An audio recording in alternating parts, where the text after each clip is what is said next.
Boa noite, irmãos. Eu me sinto muito grato e privilegiado por estar aqui hoje, mas vamos trabalhar, né? Vamos compartilhar a palavra de Deus. Abra sua Bíblia, por favor, no Salmo 127. Eu vou ler o Salmo 127 e o 128. Eu peço a sua atenção. Salmo de Salomão, esse salmo foi escrito logo após Salomão ter uma conversa com seu pai Davi. Davi veio a morrer e Salomão, ele herdou o trono do pai e ele escreveu esses salmos, que diz assim, Salmo 127: se o Senhor não edificar a casa, em vão trabalham os que a edificam. Se o Senhor não guardar a cidade, em vão vigia a sentinela. Inútil vos será levantar de madrugada, repousar tarde, comer o pão que penosamente granjeaste ou conquistaste. Aos seus amados, ele, o Senhor, dá enquanto dormem. Herança do Senhor são os filhos, o fruto do ventre, o seu galardão. Como flechas na mão do guerreiro, assim os filhos da mocidade. Feliz o homem que enche deles a sua aljava, não será envergonhado quando pleitear com os inimigos à porta. Bem-aventurado aquele que teme ao Senhor e anda nos seus caminhos, do trabalho de tuas mãos comerás, feliz serás e tudo te irá bem. Tua esposa, no interior de tua casa, será como a videira frutífera, teus filhos como rebentos da oliveira, a roda de tua mesa. Eis como será abençoado o homem que teme ao Senhor. O Senhor te abençoe desde Sião, para que vejas a prosperidade de Jerusalém durante os dias de tua vida. Veja os filhos de teus filhos, paz sobre Israel. Vamos orar. Pai, obrigado pela leitura da santa palavra do Senhor. O poder da comunhão. Mas o que é comunhão? Como que a gente pode definir comunhão? Eu falei que tudo isso que nós estamos fazendo aqui é comunhão, é um ajuntamento. Comunhão é ter união, paz, viver em harmonia, com identificação, com convergência, ou seja, numa mesma direção, no mesmo objetivo, o mesmo intuito, convergindo no mesmo propósito. Quando duas ou mais pessoas realizam um trabalho ou atividades juntas, unidas, ou seja, tudo isso que nós estamos fazendo aqui trata-se de comunhão. Mas comunhão é algo muito mais abrangente. E hoje eu quero tratar com os irmãos o aspecto da comunhão em 3 pontos diferentes. O primeiro, eu quero falar sobre a comunhão com a família, que, no meu entendimento, e se eu estiver errado, o pastor Álvaro depois me corrige, eu acho que a primeira experiência de comunhão de todos nós, né? O primeiro contato com pessoas, com o pai, com a mãe, com os irmãos, a primeira experiência de comunhão. E aqui nesse salmo, ou nesses 2 salmos, 127 e 128, a gente vê aqui Salomão, ele falando a respeito exatamente dessa comunhão. A narrativa de Salomão, nesses 2 salmos aqui, ele vem falando a respeito, primeiramente, da centralidade do Senhor dentro de cada lar, dentro de cada casa. Ele fala: se o Senhor não edificar a casa, se o Senhor não cuidar, se o Senhor não zelar, em vão, desnecessariamente, trabalham os que a edificam. E ele coloca aqui essa condição mais uma vez: se o Senhor não guardar a cidade, não proteger a cidade. Aqui Salomão, ele fala da sua cidade, ele fala a respeito de Jerusalém, e aqui ele coloca toda essa importância e toda a dependência de Jerusalém sobre o Senhor, porque se o Senhor não guardar aquela cidade, se o Senhor não guardar a minha, a sua casa, a nossa casa, ele vem falar aqui: em vão vigia a sentinela. E ele continua, então: inútil vos será levantar de madrugada, tudo aquilo que a gente já conhece, todo aquele trabalho, toda aquela dedicação, trabalhar por demais, trabalhar em demasia, levantar muito cedo, dormir muito tarde. E ele fala novamente: comer o pão que penosamente você conquistou. E ele diz: o Senhor aos seus amados ele dá enquanto dormem. Então aqui Salomão ele fala a respeito disso, da centralidade de Deus dentro da casa, dentro do lar, dentro da família. E nós aprendemos, irmãos, com esse salmo aqui, com essa palavra de Salomão, que para haver comunhão dentro da família, Deus ele precisa ser o centro. Ele precisa estar no centro de toda a comunhão, de toda a rotina da família. Do pai, da mãe, nos relacionamentos ali dentro de casa. Deus ele precisa estar no centro. E depois, o próprio Salomão ele fala da questão da provisão, falando que aos seus amados ele dá enquanto dorme. E hoje, como nós podemos ver famílias, sem comunhão, sem intimidade, vivendo debaixo do mesmo teto, mas tão distantes uns dos outros. Nós sabemos, eu sei, certamente você sabe, de famílias em que às vezes o pai sai de casa, o filho está dormindo e ao chegar o filho está dormindo novamente. Como nós costumamos dizer, onde nós moramos, cidades dormitórios, onde muita gente, uma massa de pessoas vem para casa apenas para dormir, e tudo isso acaba fragilizando, comprometendo essa relação entre as pessoas da mesma casa, comprometendo consequentemente a comunhão. Sentar à mesa, bater um papo, brincar um com o outro, dar gargalhadas, engasgar quando ri, quando o outro faz uma brincadeira. Enfim, tudo isso vai nutrindo essa relação de marido e mulher, pais e filhos, irmãos. Isso tudo está ficando, lamentavelmente, cada vez mais escasso. Momentos importantíssimos como esse. E a solução? Pastor, mas o senhor não imagina o quanto eu preciso trabalhar, eu tenho que pagar minhas contas, eu estou cheio de compromisso. Sim, a vida ela é extremamente corrida, nós sabemos disso. Mas nós vamos sacrificar as nossas famílias, vamos sacrificar momentos tão importantes. Certamente nós, ao sentarmos, ao conversarmos, é muito possível de acharmos um caminho para não perdermos de vista essa comunhão tão importante, irmãos. Importante ao ponto de forjar os nossos filhos, importante ao ponto de fortalecer a união do casal, dos pais, fortalecer essa união de pai com filhos. E isso é extremamente importante. E Salomão fala a respeito disso. Levantar muito cedo, dormir muito tarde. Qual tem sido o valor de tudo isso? Qual tem sido o preço de toda essa dedicação? Então é algo, irmãos, ao lermos esse salmo, para que a gente venha pensar, que a gente venha refletir até que ponto. E falando do próprio Salomão, a gente precisa se lembrar que já quase no final da sua vida, depois de viver inúmeras e variadas experiências, ele chega à conclusão: olha, tudo é vaidade correr atrás do vento, ou seja, inútil.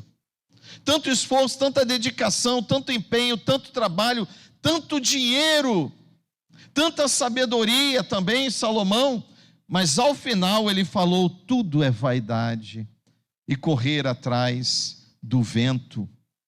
Então nós precisamos, irmãos, refletir, precisamos colocar diante do Senhor a nossa casa, a nossa família, essa comunhão que talvez está sendo comprometida com tantos afazeres, com tantas ocupações. E ele vem falando depois, o salmista: No 3 e no 5, ele fala a respeito dos filhos, a alegria e a importância de tê-los. Ele fala, no verso 3, herança do Senhor são os filhos, ou seja, herança é algo bom que nós recebemos. São os filhos, fruto do ventre, o seu galardão, como flechas na mão do guerreiro, assim os filhos da mocidade. E aqui ele vem falando, a respeito de flechas que precisam ser lançadas. Isso aqui é um assunto para um outro momento, mas é importante que a gente entenda isso. E ele diz, feliz o homem que enche deles a sua aljava. Aljava, se você já viu o filme de Robin Hood, esses filmes assim, é aquela bolsa que é colocada atrás e aqui o flecheiro ele vai tirando as suas flechas da aljava, a bolsa que ele coloca atrás. Feliz o homem que enche deles a sua aljava. E as aljavas têm estado tão vazias ultimamente, Foi inclusive tema de uma palestra que nós ouvimos do pastor Álvaro lá no nosso retiro. Mas é algo que está sendo extremamente recorrente no nosso tempo. Poucos filhos, E a gente vê uma geração, até uma geração passada, uma ou duas atrás, 5, 6, Minha mãe teve 16 irmãos. Você fala assim, Mas a aljava, devia ter que ter outra aljava, Que uma já encheu demais. Enfim, mas Salomão fala com isso. E naquela ocasião, o povo hebreu, eram campistas, trabalhavam com campo. Então era necessário o quê? Mão de obra, pessoas para trabalhar, filhos para trabalhar na obra, na lavoura, para proteger. É por isso que ele fala, olha, feliz o homem que enche deles a sua aljava. Tem muitos filhos, não será envergonhado quando pleitear com os inimigos à porta. Por quê? Os filhos estarão ali para protegê-lo. E hoje, a nossa sociedade está vivendo um tempo muito difícil, irmãos. Poucos filhos. E quando os tem um, e já com uma certa idade. Hoje, eu e minha esposa, a gente tomando um cafezinho à tarde, a gente sempre tem esse momento lá, depois que chega do trabalho, antes da gente tomar um banho para vir para cá, a gente falando a respeito, conversando sobre alguns amigos e tal. A gente queria trazer um casal, mas essa amiga, ela, eu tenho que ir para a faculdade, tenho que fazer trabalho, vou chegar cedo, e ela já é casada, já tem 2 filhos, e nós falamos a respeito disso, A palavra diz que há tempo devido para todas as coisas. Aí a gente vê como a palavra de Deus, ela se cumpre na sua totalidade, na sua perfeição. Há tempo para todas as coisas. Esse exemplo dessa amiga, depois resolveu estudar, depois já de casada, com filhos e tudo, tendo que conciliar vida profissional, enfim, tudo é muito difícil. Então a gente olha para a palavra de Deus e a gente percebe o quanto a palavra de Deus, apesar de ter sido escrita há tantos milhares de anos atrás, ela é extremamente atual, perfeita para os dias de hoje. Os assuntos, como esse aqui de Salomão, o quanto é importante a gente ter os filhos. Logo depois ele vem falando mais um pouco, a roda da sua mesa, o quanto é importante. E ele continua, Salomão, no 128, e ele declara, bem-aventurado, feliz, bendito, aquele que teme ao Senhor e anda nos seus caminhos. E qual é o resultado disso? Do trabalho de tuas mãos comerás, feliz serás, e tudo te irá bem. Quando eu leio esse texto, eu percebo que nós poderíamos ter uma vida muito mais simples, irmãos. Mas nós somos contaminados, influenciados por um mundo extremamente consumista, que tudo tem que ser para ontem, Como geralmente falam, a geração fast food, tudo muito rápido, tudo muito ligeiro. E na verdade a vida ela poderia ser muito mais tranquila, muito mais devagar, muito mais simples. É o que Salomão diz: feliz é o homem que teme ao Senhor e anda nos seus caminhos. Feliz ele será, tudo te irá bem. Do trabalho de tuas mãos comerás, será feliz.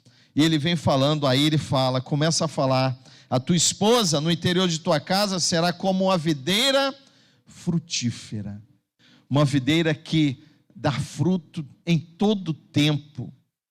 Uma mulher, uma esposa abençoada, feliz, prudente, sábia, temente a Deus, que ilumina a sua casa, que abençoa os seus filhos, alegra a sua casa, cuida dela, do marido, dos filhos com amor. Uma videira frutífera. É isso que Deus espera de nós. Como homens bem-aventurados, que temem ao Senhor e andam nos seus caminhos, e esposas, como videira frutífera, que dá o seu fruto. Como filhos, ele diz, teus filhos como rebentos da oliveira. Eu falei, o que é isso? Rebentos ou brotos de oliveira. E eu fui olhar. Nos olivais, os donos de olivais daquela região, eu não sei se essa prática ainda, provavelmente até hoje eles praticam. O tronco, né? O primeiro tronco da oliveira, ele com o tempo ele envelhece. Ele começa a envelhecer, a descascar. E os donos dos olivais, percebendo que brotos, eles começam a nascer ali no pé daquele tronco principal e primeiro, eles permitem que aqueles rebentos ou aqueles brotos, eles cresçam ali. E qual é o resultado? Depois de muito tempo, aquele primeiro tronco, ele está totalmente rodeado de novos brotos ou novos rebentos, mais robustos, mais fortes e mais férteis. E aí ele fala: teus filhos como rebentos da oliveira, a roda da tua mesa, fazendo menção a essas oliveiras, que o tronco principal ele ficou mais velho, não dava tantos frutos assim, mas os brotos e os rebentos que nasceram dele cresceram e o cercaram para protegê-lo, para nutri-lo, para darem ainda muito mais frutos. Olha a sabedoria da palavra de Deus através de Salomão. E ele finaliza: eis como será abençoado o homem que teme ao Senhor. Precisamos temer a Deus. E essa palavra, apesar de tão curta, temer, ela tem uma abrangência e um significado que nós precisamos trazer para a nossa vida. Temer ao Senhor é andar nos seus caminhos, é fazer a sua vontade, é cuidar da sua casa. Temer ao Senhor é fazer a vontade de Deus. Temer ao Senhor é andar em obediência com a tua ou com a sua palavra. Ou seja, irmãos, tudo isso aqui que Salomão relata é fruto da comunhão da família. Ser bem-aventurado, uma esposa frutífera, abençoada, temente a Deus, filhos abençoados, instruídos, obedientes, capazes, como ele diz, de serem lançados, porque há uma hora que é inevitável que os filhos assumam responsabilidades, sigam o seu próprio caminho. Tudo isso, toda essa relação, tudo isso aqui que Salomão, ele nos esclareceu nesses 2 salmos, tudo isso é fruto da comunhão da família. E aqui nesses 2 salmos a gente vê harmonia, a gente vê amor, a gente vê cumplicidade, mas também a gente vê disciplina, não é? Que precisa haver. É necessário haver a hierarquia, o pai, o cabeça, o provedor, aquele que vai à frente aquele que assume a responsabilidade, aquele que abraça. E é isso que Salomão fala aqui. Eu vou pedir que rapidamente, para a gente fechar a comunhão da família, que você vá comigo em Efésios capítulo 5, que aqui o apóstolo Paulo falando, instruindo a igreja de Éfeso. Ele fala, capítulo 5, a partir do verso 22, ele fala: as mulheres, elas sejam submissas ao seu próprio marido. E aqui cabe um esclarecimento, né? Esses submissas, isso não quer dizer, como muitos, né, aí fora entendem ou compreendem, não, sujeitas, escravas, não é nada disso. Não é nada disso, precisamos ler o contexto. As mulheres sejam submissas ao seu próprio marido como ao Senhor. É uma submissão nutrida por amor. Porque o marido é o cabeça da mulher, como também Cristo é o cabeça da igreja, sendo este mesmo o salvador do corpo. Como, porém, a igreja está sujeita a Cristo, assim também as mulheres sejam em tudo submissas ao marido. Marido, amai vossa mulher, como também Cristo amou. E esse amor aqui, irmãos, no original grego é o amor ágape, é o amor sacrificial. É esse amor que eu e você temos que dar aí para as nossas esposas. Um amor sacrificial, que paga o preço para proteger, para guardar, para prover, para cuidar, para amar. É essa relação. E o 25, maridos, amai vossa mulher como também Cristo amou a igreja, e a si mesmo se entregou por ela, para que a santificasse, tendo-a purificado por meio de lavagem de água pela palavra, para apresentar a si mesmo igreja gloriosa, sem mácula, nem ruga, nem coisa semelhante, porém santa e sem defeito. Assim também os maridos devem amar a sua mulher como ao próprio corpo. Quem ama a esposa, a si mesmo se ama, porque ninguém jamais odiou a própria carne. Aí Paulo, ele fecha essa sentença, né? Antes a alimenta e dela cuida, como também Cristo faz com a igreja. Por quê? Porque somos membros do seu corpo. Eis porque deixará o homem a seu pai e sua mãe, e vai se unir à sua mulher, e se tornarão os dois uma só carne. Grande é esse mistério, diz o apóstolo, mas eu me refiro a Cristo e à igreja. Não obstante, vós, cada um de per si, também ame a própria esposa como a si mesmo, e a esposa respeite o marido. E ele, para finalizar, ele fala dos filhos. Filhos, obedeçam os vossos pais no Senhor, pois isso é justo. E agora uma promessa: honra a teu pai e a tua mãe, que é o primeiro mandamento com promessa. Olha aí, filhos, para que te vá bem e sejas de longa vida sobre a terra. E vós, pais, não provoqueis vossos filhos a ira, mas criai-vos na disciplina e na admoestação do Senhor. Aqui Paulo, ele esclarece os papéis de cada um, né? As responsabilidades de cada um, onde cada um, pai, mãe, filhos, precisam estar enquadrados com respeito, amor mútuo, troca de amor, troca de respeito. E é isso que o apóstolo Paulo vem falando. Comunhão com a família é tudo isso. É uma responsabilidade de cada um de nós, pai, mãe e filhos. Todos nós temos um papel a ser exercido dentro da nossa casa, dentro da família. Para quê? Para que a gente possa fortalecer a comunhão. E aqui a gente vê o quanto a comunhão, ela tem poder. O que a comunhão, ela pode efetuar dentro de uma família.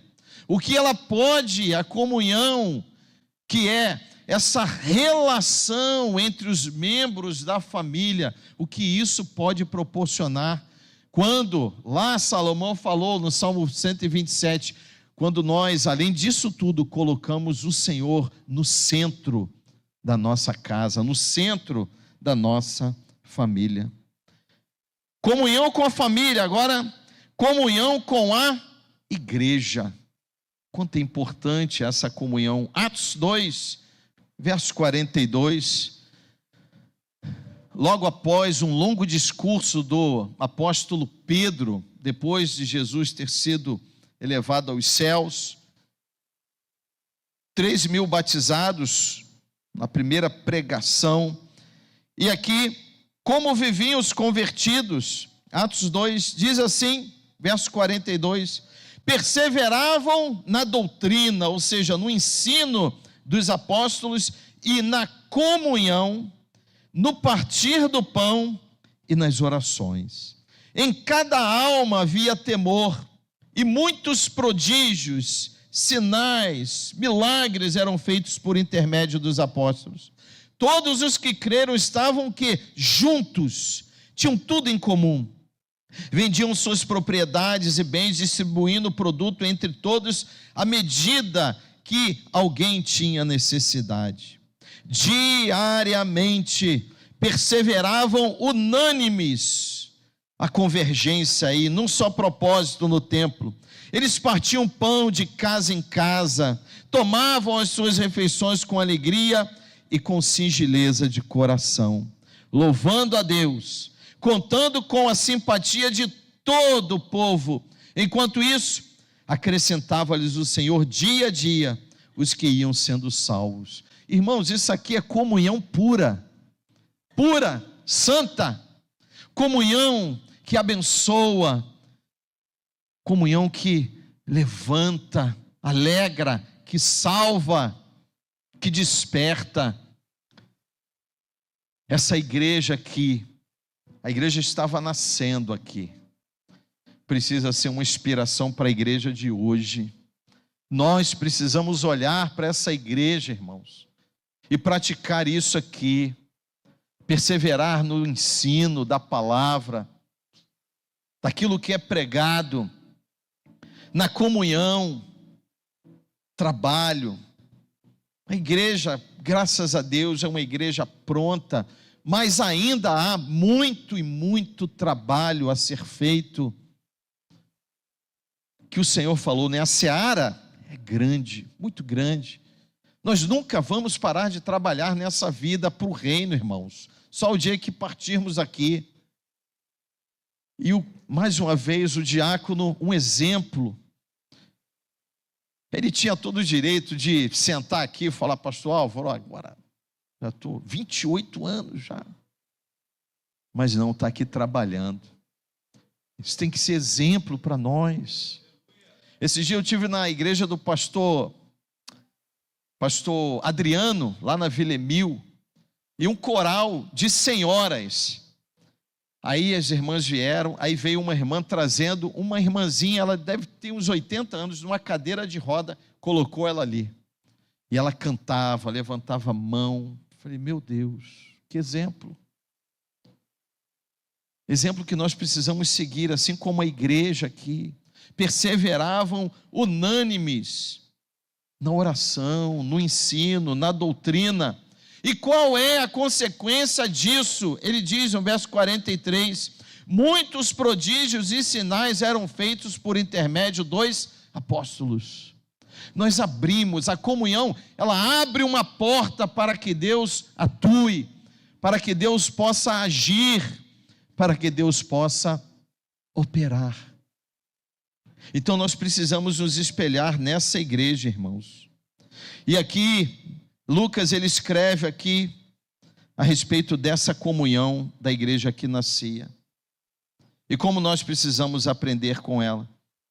Esses princípios que devem ser inegociáveis.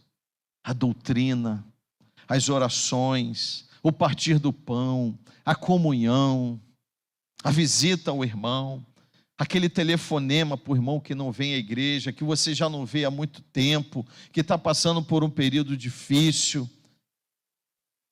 E às vezes a gente se ocupa com tantas outras coisas, irmãos.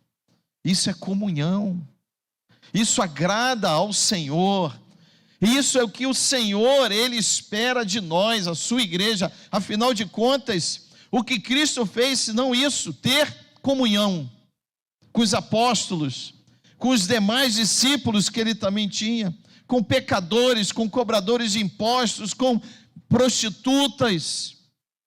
E toda essa comunhão que o próprio Jesus, ele praticava, ele fazia o que a igreja fazia aqui, contava com a simpatia do povo. Às vezes a gente vem para a igreja, né? Ou vem de carro, ou vem de moto, ou vem andando. Aí a gente passa pelos irmãos da vizinhança. E às vezes a gente está tão apressado, ou tem que chegar, o coral está lá. Pastor Sival vai pegar no meu pé, eu tenho que chegar na hora. Vai me cortar da escala. E a gente passa pelos irmãos, os vizinhos, os irmãos ou os vizinhos. E às vezes a gente nem menos dá um bom dia.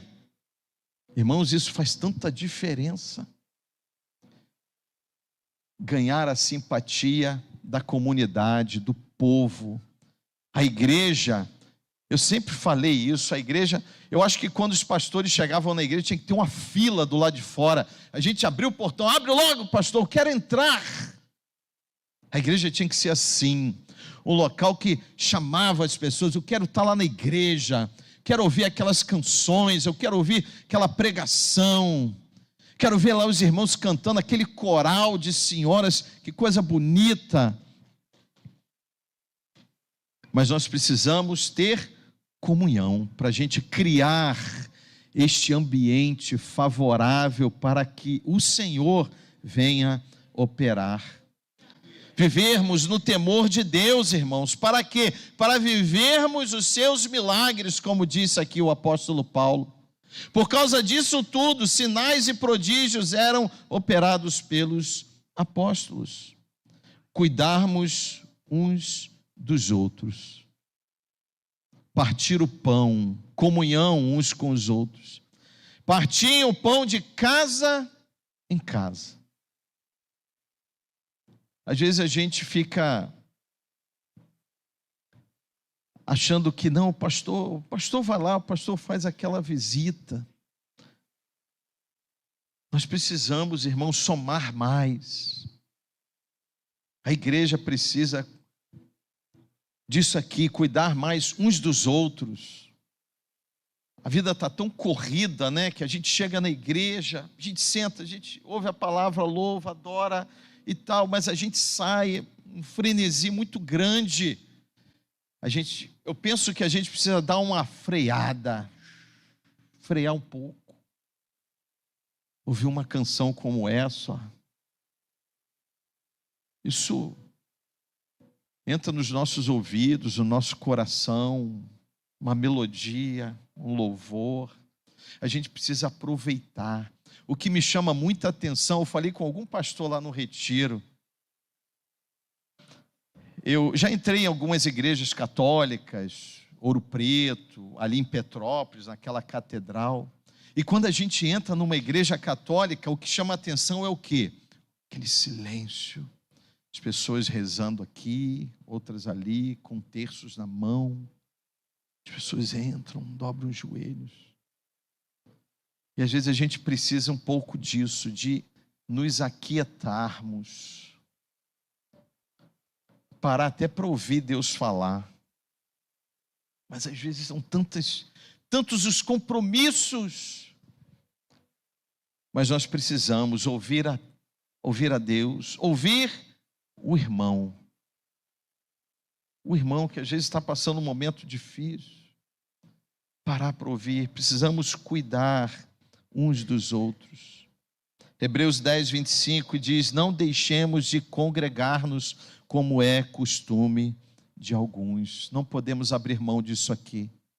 Da comunhão, de estarmos juntos, cuidar um do outro. Cuidar. Meu irmão, às vezes a gente está aqui sentado e às vezes tem um irmão do nosso lado passando muitas necessidades. Eu não digo questão financeira não, está triste, está abatido, está angustiado.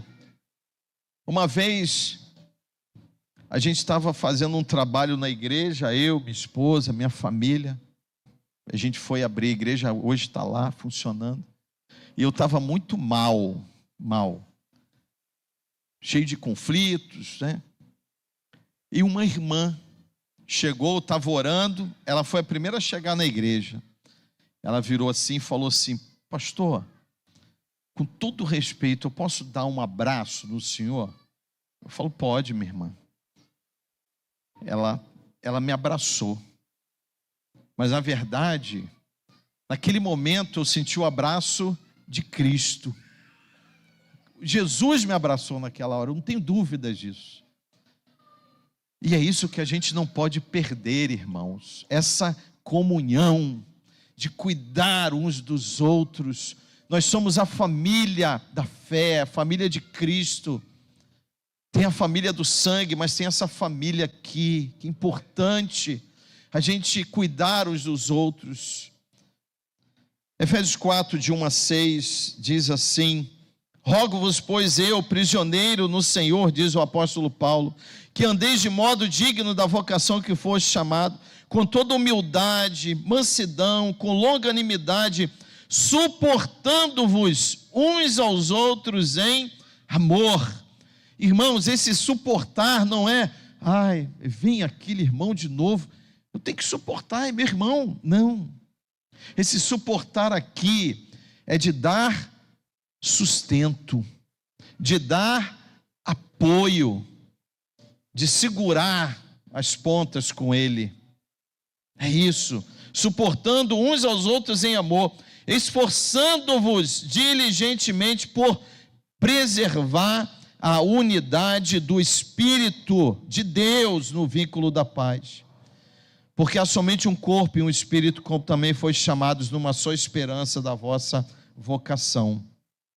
Há um só Senhor, uma só fé, um só batismo, um só Deus e Pai de todos, o qual é sobre todos, age por meio de todos e está em todos.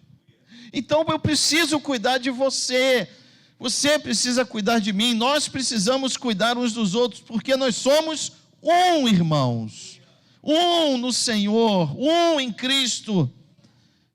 E é Ele, o Senhor, que assim Ele vai agir por meio de todos e em todos.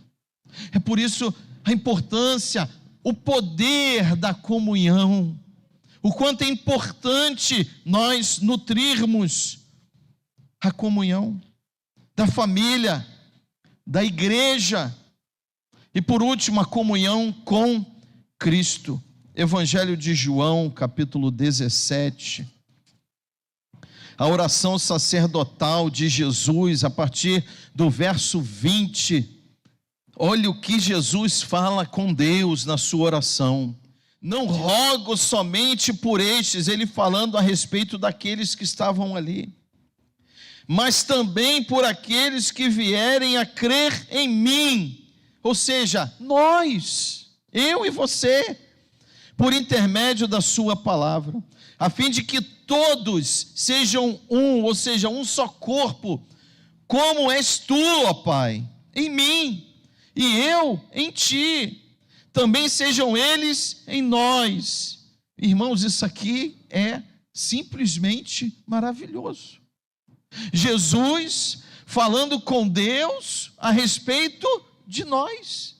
Senhor, eu quero que esses aqui e aqueles que haverão de crer na palavra, eu quero que eles sejam um conosco, que eles estejam conosco, ou seja, que eles tenham comunhão conosco.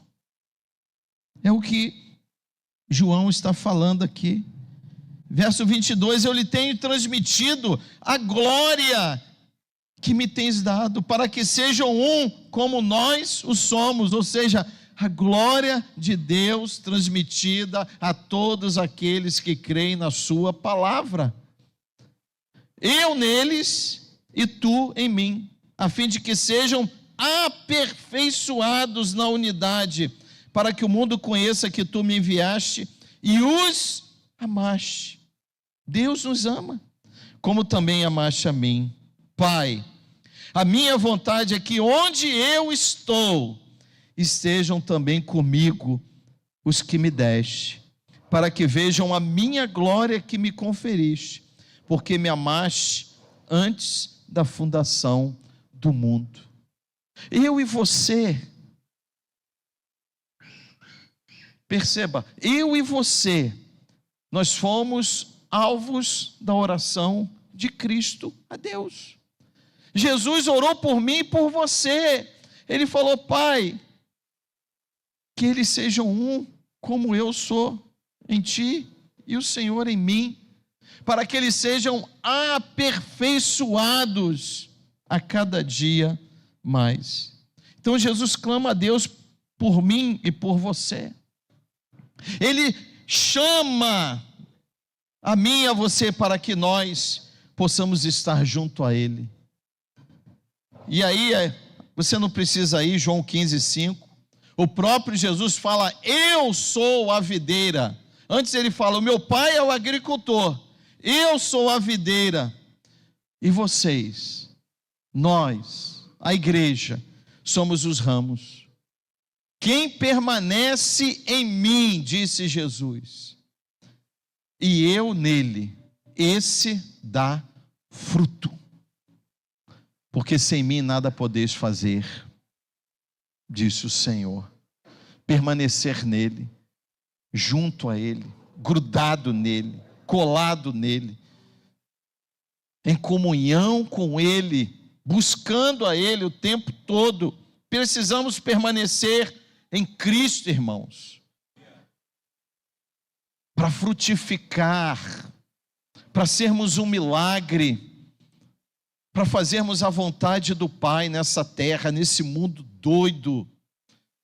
Para sobrevivermos à loucura deste mundo, nós precisamos permanecer em Cristo, precisamos ter e viver em comunhão com Cristo.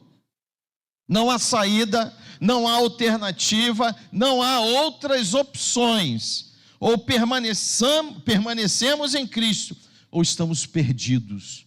Porque Ele mesmo falou: porque sem mim nada podeis fazer. Está difícil? Tá. Vai continuar? Vai. Vai melhorar quando? Quando nós estivermos na glória.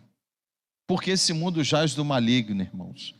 Por isso não há outro caminho senão termos comunhão com Cristo. Portanto, irmãos, é importante percebermos esses 3 pontos: comunhão com a família, comunhão com a igreja, comunhão com Cristo. Isso nos traduz em uma relação de equilíbrio, que precisamos administrar, uma relação de harmonia e extremamente necessária.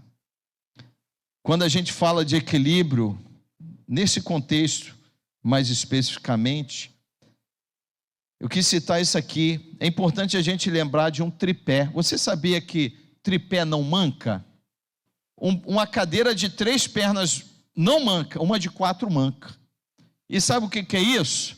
Você tem professor de matemática aqui, isso é geometria. Por quê? Porque 3 pontos, eles não se correlacionam. Não dá para vocês estabelecer uma reta, senão um plano. Esse tripé aqui não falha, não manca, não cai. Comunhão com a família, comunhão com a igreja e comunhão com Cristo.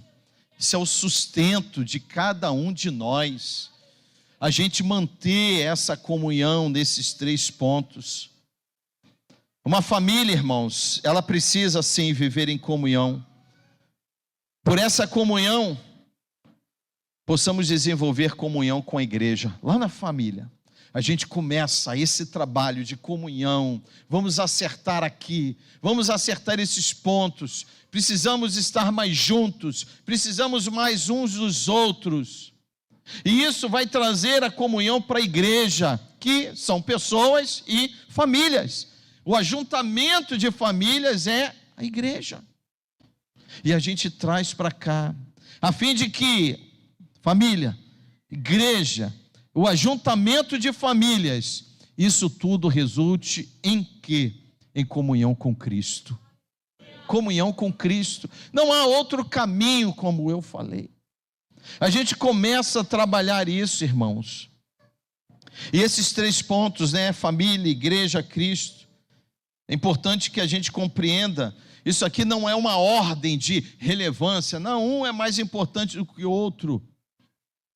Isso precisa estar em harmonia. Porque eu não posso ter comunhão aqui com os irmãos e chegar em casa ou não, nem falar com a minha mulher ou com o meu filho. Nada, isso rompe. E não é assim. É uma relação de comunhão, de harmonia, de coesão. Você já viu? Você já, assim como eu, já deve ter brincado com massinha, né? Uma vermelha, uma azul, uma vermelha, amarela, enfim, preta. E eu sempre tinha, meus pais sempre compravam, mas sempre estava ruim, porque eu misturava tudo.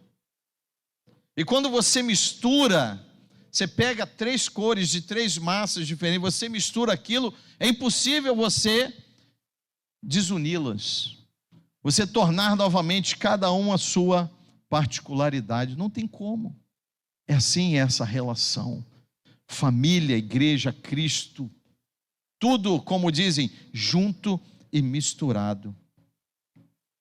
Não há princípio, não é? Não há meio, não há fim. Esse tem que vir na frente. Não. É uma união. E tudo isso conduz à comunhão de Deus. Romanos 11:36 diz assim: porque dele, por meio dele e para ele, ou seja, porque dele, o início, por meio dele, o meio, e para ele, o final, ou seja, tudo é Deus. Tudo se resume no Criador, Deus Pai, que me criou, que criou cada um de nós.